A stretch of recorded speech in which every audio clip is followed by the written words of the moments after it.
masala shartiga ko'ra bizga havo kondensatori berilgan.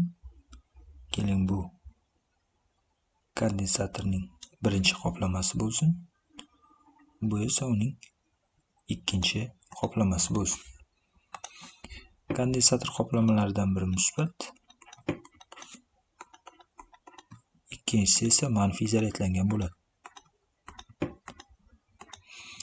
Ular qarama-qarshi zaryadlanganligi uchun ular o'zaro tortishadi.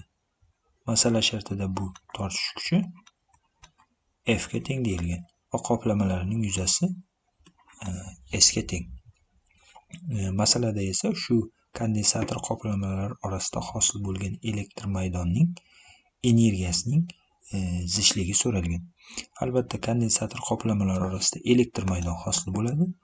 Bu elektr maydon bir jinsli bo'lib, musbat qoplamadan manfiy qoplamaga qarab yo'nalgan bo'ladi.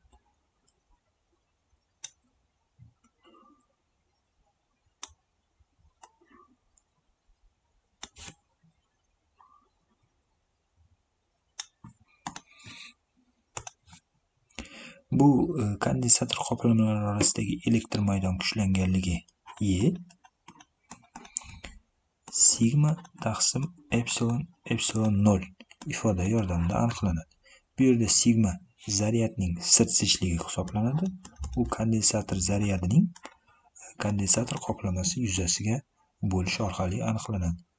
Keling, kondensator zaryadi Qga teng bo'lsin.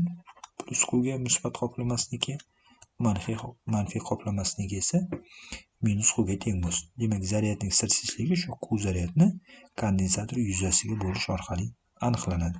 Masalada bizda energiya zichligini topish so'ralgan. Energiya zichligi esa epsilon 0 E kvadrat taqsim 2 formula yordamida aniqlanadi. Demak, bu E kondensator qoplamalari orasidagi elektr maydon kuchlanganligi. Epsilon esa kondensator qoplamalari orasidagi muhitning dielektrik singdiruvchanligi hisoblanadi. Bizda masala shartida havo kondensatori deyilgan.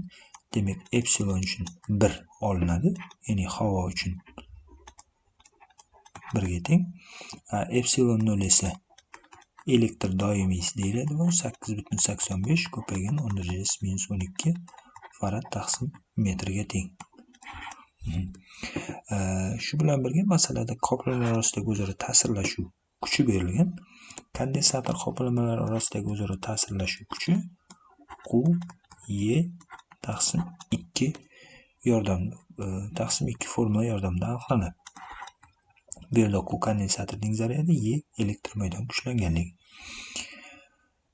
Ikkinchi ifodadan kondensatorning zaryadi sigma ko'paygan S ga teng bo'ladi. Keling, to'rtinchi ifodagi E ning o'rniga birinchi ifodadagi E ifodasini, Q zaryadning o'rniga bu ifodani olib kelib qo'yaylik. Bu holda F barobar, demak, Q zaryadimiz sigma ko'paygan S, elektr maydon kuchlanganligi esa sigma taqsim epsilon 0 taqsim 2.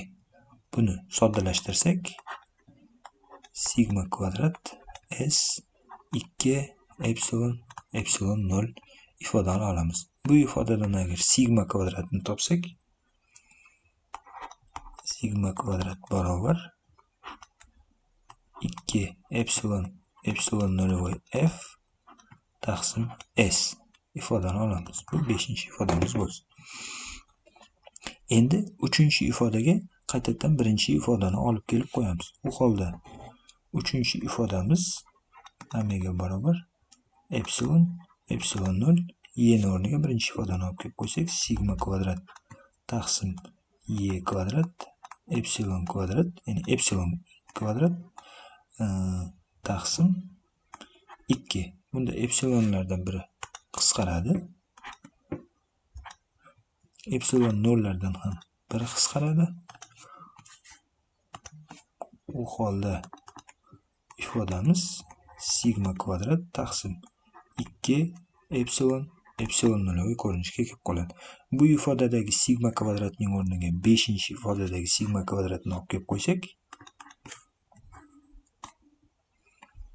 2 epsilon nolyoviy f taqsim s 2 epsilon 0. ifodani soddalashtiramiz. U holda omega barobar 2 epsilon 0 qisqaradi. U holda omegamiz f taqsim s ko'rinishida yoziladi. Bu biz topishimiz kerak bo'lgan kondensator qoplamalari orasidagi elektr maydon energiyasining zichlligini aniqlash formulasi hisoblanadi. Masala shartida berilgan son qiymatlarni qo'yib, buning son qiymatini aniqlab qo'yamiz. F masala shartiga ko'ra 50 millinewton, demak 50 ko'paygan 10⁻³ kondensator qoplamasining yuzasi esa 200 cm², demak 200 ko'paygan 10⁻⁴.